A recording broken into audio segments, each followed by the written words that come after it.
Swift was said to have arrived in London, as images from Stansted Airport showed her stepping off her jet with Andrew offering support before she was escorted by 3 security cars loaded with a large amount of luggage, the flight landing late Wednesday evening after a brief journey. And sources confirmed that her team headed to Television Centre in West London the next morning, since she was set to film an episode of the Graham Norton show with only hours left before the program wrapped its pre-recording, and viewers were encouraged to subscribe. Her striking look drawing attention as she stepped from the vehicle in a gown with a thigh-high slit, styled blonde curls, bold eyeliner, and trademark red lipstick, walking with Andrew and manager Tree Payne while fiancé Travis Kelce did not accompany her on this trip back. And the memory of last year's 3 sold-out London shows lingered when, after performing to 88,000 fans at Wembley for more than 3 hours, she still managed to party into the morning of June 24, 2024 at Chiltern Firehouse with Travis and friends,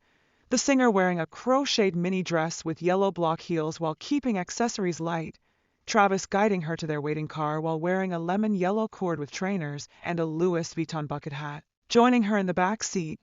Sophie Turner also appearing at the farewell party with new partner Peregrine Pearson before leaving separately, Ellie Goulding another attendee who departed in a sleek black trouser suit,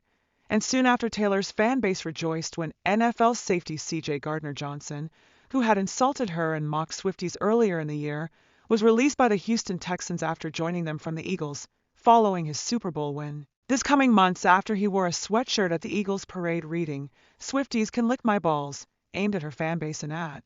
Kelce's defeat, and just days earlier he had posted an Instagram story referencing Kelce and ex-girlfriend Kayla Nicole in a way many thought body-shamed Taylor, and when word spread of his sudden cut from the team supporters, shared comments calling it karma, while others posted photos of him in the offensive shirt with captions like, "Life comes at you fast." Texans coach D'Amico Ryans saying communication problems on defense had hurt the squad, and noting adjustments were required, while local reporter Aaron Wilson explained Gardner-Johnson had criticized teammates' contracts, complained about his own usage, and clashed with others off the field, his performance also disappointing, which together pushed the Texans to part ways only months into his deal, though he had once played with Jason Kelce in Philadelphia. And while Taylor has not commented, focus turned back to Jason and Travis Kelce's podcast New Heights, which had just hosted Leonardo DiCaprio alongside Benicio Del Toro in an exciting new episode. DiCaprio telling the brothers this was his first time on such a show, though fans remembered him speaking with Brad Pitt on a different program in 2020. Nevertheless, he and Del Toro joined a growing list of stars appearing after Shaquille O'Neal, Arnold Schwarzenegger, Will Ferrell, and Taylor, whose record-breaking visit generated 500 million views. Jason's hosting praised as he introduced the actors by citing their Golden Globes, Academy Awards, and nearly $14 billion in combined box office earnings, prompting DiCaprio to laugh that it sounded like a wrestling intro and Del Toro to call it Hall of Fame worthy,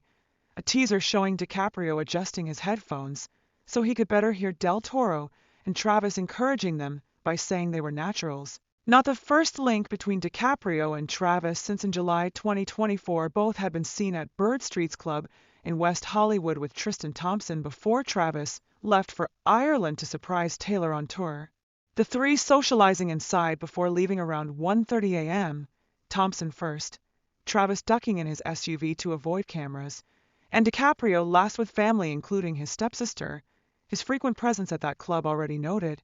And this time he was also promoting his new film One Battle After Another, scheduled to open in the UK on September 26th in IMAX. Directed by Paul Thomas Anderson and marking his first role since Killers of the Flower Moon in 2023, the plot centered on Bob Ferguson, a paranoid ex-activist living off-grid with his teenage daughter Willa, played by Chase Infinity, until his old rival portrayed by Sean Penn reappears. The screenplay loosely adapted from Thomas Pynchon's Vineland but updated to the modern day while weaving themes of revolution, family, immigration, systemic violence, and extremism. DiCaprio's performance described by critics as one of his finest and placing him early in Oscar discussions. Yahoo's Brett Arnold calling it astonishingly entertaining. And an instant contender, The Telegraph's Robbie Collin comparing his acting to Jack Nicholson's peak energy, while saying the finale leaves audiences reeling yet eager to watch again. The Independent's Clarice Lowry praising its grand vision as a masterpiece,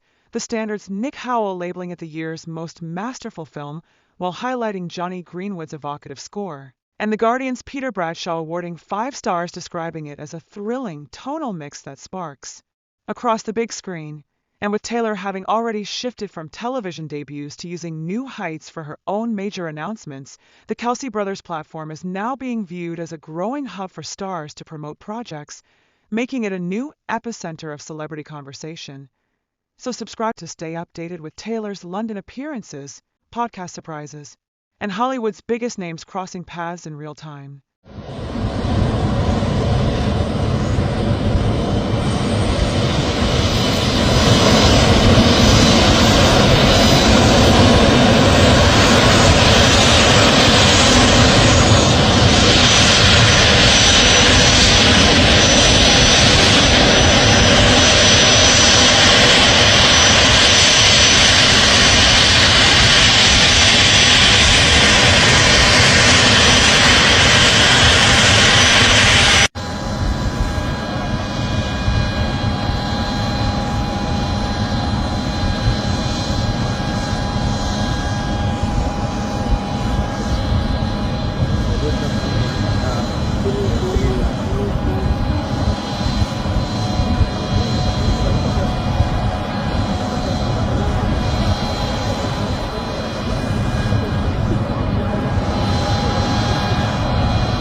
That we did with Merton Marcus was so